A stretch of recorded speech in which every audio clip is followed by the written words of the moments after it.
absolutely love live music.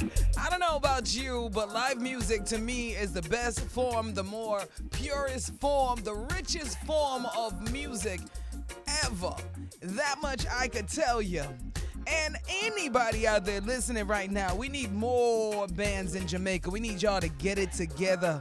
Put it together. If you ever had a dream of having that garage band, now is the best time for you to do it. Don't complain about stuff. Be part of the solution. You know what I'm saying? Wave flags for it. Like these men right here who have been waving the flag since the 70s. Since I was even an egg. You know what I'm saying? I wasn't even an egg yet, I swear. I was like a few years from being an egg. I'm telling you, Stephen Cat Coore, Richard Daley, Eruption, the whole entire crew, Third World, they've been through changes, but the quality has always stayed the same. Welcome, Third Worlds. Hey, how you doing? Hey, who's on the line? I can't see. Cat, Uncle Cat. Hold on, wait. Before you say anything, hold on. Happy birthday to you. Happy birthday to you. Happy birthday, you sexy musician, you. Happy birthday, Cat Coore. Yay. I know it's horrible. Happy birthday. Thank you so much. Welcome to my new show right here on the CrossOver. So it's been a long time. Like I've got a chance to really hang out with you guys on multiple levels and see how serious you are and how focused, even after all of these years, your band has been. I mean, you have done changes in the band, but talk to us for those listening. What does it take to keep a band together for this long? It really takes commitment, That's what the whole thing is about. Yeah. I mean, we are a group of people who made up our minds from very early what we wanted to do. Yeah. We wanted to play music. We wanted music to be our life. Yeah. And that is basically what we did. And that's the reason why, I'm on your show right now, because the commitment that we had. Yeah. And then, of course, we had some wonderful moments 2 years ago where we had an album with Davie and Marley. Yeah. And that was really like a very special thing for us. We got a Grammy nomination, and we were really very thankful to be able to really express, at this time in our life, how we really felt about things. And unfortunately, COVID came along and set us back in terms of like expressing around the world and being able to do what the things that we do. But at the same time, God is good, God is great, and I got a happy birthday greeting from Diana King. She sang happy birthday for me, and from Nikki Z. I think I'm very blessed. You are. You absolutely are. Big up to Diana King. She's starting her own controversy in the news right now, but we'll talk about that later. No, let's not talk about that. We're not talking about that right now. But big up to Cat Coore, who's on the line. I got to talk to you about what is relevant now, though, because this is something I'm sure me and you have talked about, because I've had this conversation multiple times, including on air, about what's happening with all these reggae bands rising over the years. They've already been there. They've been there. We've seen them. They've been there. But over the past years, and especially during COVID, it's like the elevation of bands that are outside of Jamaica has skyrocketed. These people are pulling in numbers that are tens of thousands, 20 of thousands. Some of them never even been in Jamaica. Now, one wins a Grammy, and the whole of Jamaica, well, a big part of Jamaica, becomes in uproar. Like, should we be in an uproar? No, it's absolute rubbish. Yeah. It's total rubbish. Tell us why. Because the fact of the matter is that reggae music was born in Jamaica, yes, but does not belong to Jamaicans. It belongs to all of mankind. Yeah. So it's a style, it's a form of playing music, and it ends there. Yeah. I don't care whether you're from Russia, Zambia, Nigeria, Moldova. I don't care where you're from. Yeah. If you're playing reggae, you're playing Jamaican music, yes, but it's your right to play it, and you're right to win a Grammy for it too. Yes. So it's total crap. Yeah. And I need to stop chatting that rubbish. I don't even want to use the words. I know the words you want to use. I thank you for not using them. Don't be playing with Uncle Cat. Yeah, and you know me already. I don't mince my words. I just talk how I feel. Yeah. And personally speaking, I really find it a little distasteful that it's very distasteful. And on top of that, let me tell you what irritates my nerves the most. What irritates my nerves the most about that is it makes us look so super ignorant on the global stage. And that's the thing that I really have a problem with. There are too many loud people that are ignorant to what they're talking about, that are being super loud, and people are looking at them as the spokespeople from Jamaica. And that is a major problem for me, because we ain't all like that. Now, somebody else on my WhatsApp said that, it's all right if they make the music, but they're supposed to give back to Jamaica. Now, if a band makes music from another genre, does that mean that they're now indebted to pay some kind of a stipend? I'm just confused. I want to know your opinion. Is every jazz musician, do they have to pay back New Orleans? I don't think so. Not to my knowledge. Okay. and New Orleans flooded out. Like they had a lot of issues. Yeah, man, I don't talk, man, because it's like you're trying to tell me that any jazz person who, is saying it's New Orleans are the people who created, this genre and who helped it to grow and helped it to become something special, and so therefore it belongs to New Orleans. It does not. It belongs to the entire world. Exactly. People have to get that straight in their hearts and in their heads. Yeah, I don't see anybody crying, telling Eminem, "Hey, you owe black people a monthly stipend, bro." I don't see anybody doing that. And the next thing too is that when Soulja and all of these people play our music, it helps to proliferate Jamaica. It helps to proliferate Jamaican music, and it helps to help our culture. Yeah, they don't get that part. We need to get that straight, man, and stop. Take our heads out of our butts and face reality. I love that. And it's true. Reality. We need to get it straight, man. Yeah. Reggae music is a music that is making waves all over the world. All over the world. It is the most loved genre. I'm thankful for it. Yeah. And congrats, Soulja. Yes. Keep doing what you're doing. Yeah. And say, Cat on third world, love you. Go on doing what you're doing, my boys. Go on doing what you're doing. They know they got friends in us, Uncle Cat, for real. Because, like I've said, I'm not new to Soulja.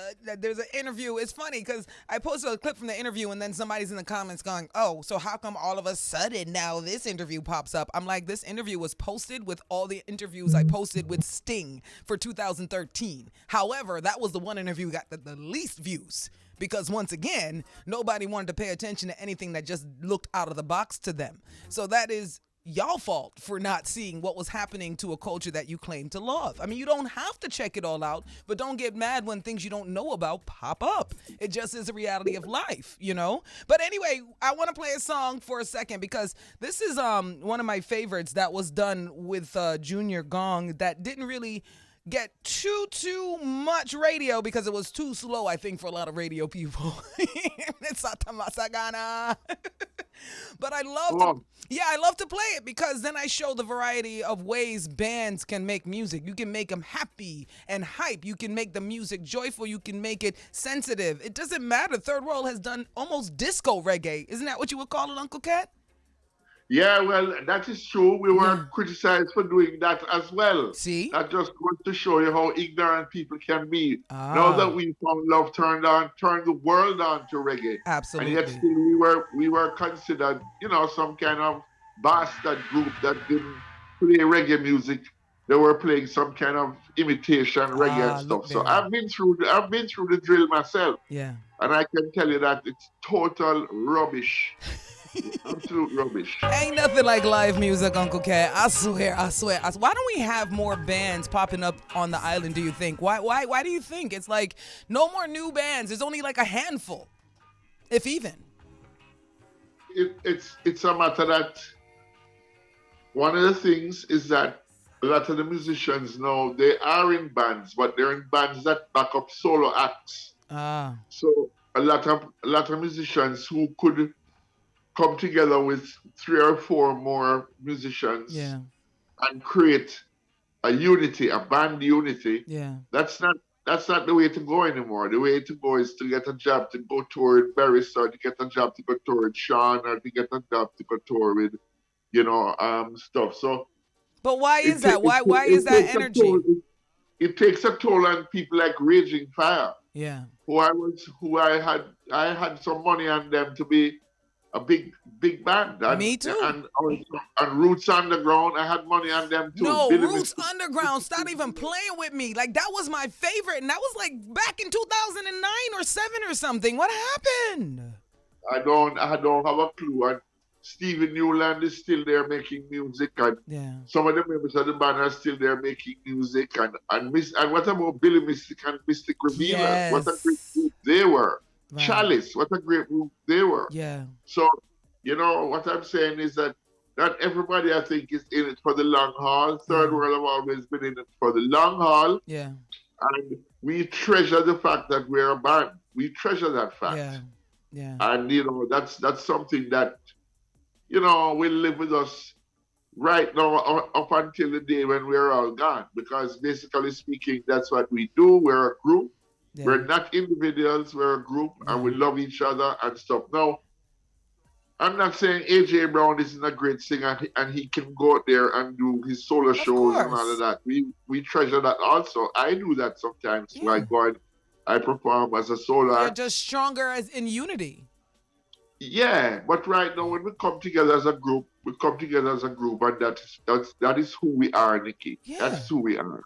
And it's fine because every one of you, when you watch a Third World show, you each give each other the opportunity to show each other's individual strength. But overall, it's about how putting all of those different strengths put together makes everyone in the audience feel. And that's something that you just cannot replace. It doesn't make any one member more talented than the other. And I think that's a lot of reasons why bands fall out, is everybody's trying to peacock on who is the bigger member, money arguments, silly arguments that overall just don't have real meaning to the music and vibe. But anyway, Uncle Cat, I really got to know you guys through a great foundation, the Alligator Head Foundation, which because of them, I always have to make sure I have a water bottle. I literally get mad at myself if I ever have a regular plastic bottle.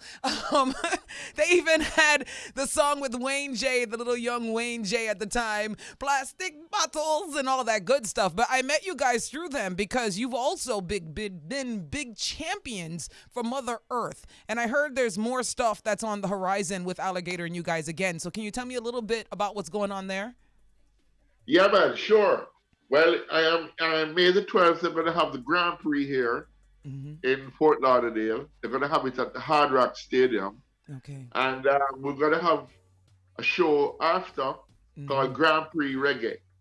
And what we're trying to do is it's a brainchild of Rupert Bent and VC. VC, VCU said, by his deed shall a man be known. Right. Yes. So what they're doing is that these people who go to these Grand Prix events, they're very high-end people. Very. And we're trying to get them to support a reggae show.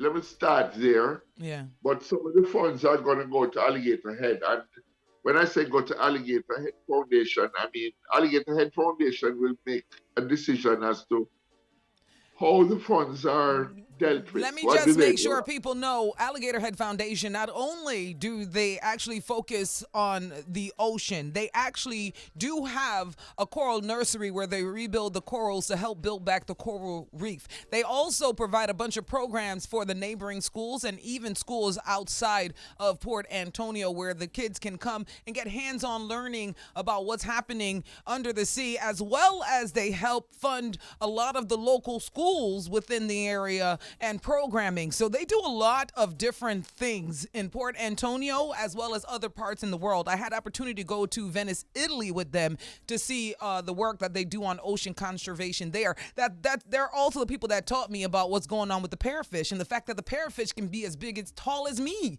But because people are yamming them out so much, that's why our beaches are eroding. That's why you're only getting them very small. We need them because they poo sand. Alligator Head Foundation. Yes.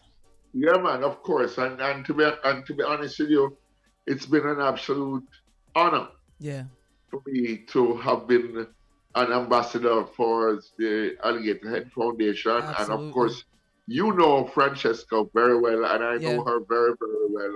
And we know what kind of person she is and what kind of mind she has in yeah, terms of things like that. And yeah, the oceans. I've been to Alligator Head fairly recently, yeah. and I can tell you how much I was impressed by when I look just off the pier. I'm Yes. seeing so many more fish than I've seen for a long Way time. more So ocean life. Yep. yeah, so the sanctuary is working. The Mm-hmm. sanctuary is working, and Yeah. enough respect for them. And as I say, the event is May the 12th, Yeah. and it's in Davie. You can go online, just go Grand Prix Reggae, and you'll see the exact location. You'll know Yeah. exactly what is happening. And we're looking forward to getting the support of people and for trying to do all that we can to boost Alligator Head Foundation for what they do. They also had a really good school kids feeding program during Yes. COVID, which I Yep. was really impressed with also. Absolutely. I mean, okay, we've been through, all of us have been through a rough time with COVID, and Yeah. especially musicians. Yep. Entertainment With business on a whole. nowhere entertainment generally, Yep. nowhere to perform, nothing. Thank God for people like yourself who are able to stay on the radio. Yeah. No, So I had to buy, I had to pay for my own. This wasn't here then. Remember, Uncle Cat, what you saw me doing, I was paying out of my own pocket and traveling with my own stuff, just trying to make sure a show existed. So thank goodness the bridge is here, because I was going broke funding myself. So just saying. But we gotta wrap up because we gotta go take a break, Uncle Cat, so much. But I want to thank you so much for coming on the show for sure. Can people tell people your social media? Yours is Cat Coore, but give them the rest of it. On Facebook, you can get me there, and you can get Third World Band on Instagram, Yeah. and you can talk to me, exchange ideas, and thanks for the birthday wishes. Happy Everybody out there, thank you birthday so much. to I've overwhelmed you. the amount of wishes I've got. And happy birthday to Tommy Cowan, Benji Myers, and Prilly Hamilton. Oh, it's Thank you Tommy very Cohen much. birthday too. Oh my gosh, Yeah. happy birthday, Tommy Cohen. That's the daddy of Naomi Cohen. Thank you so much, Uncle Cat.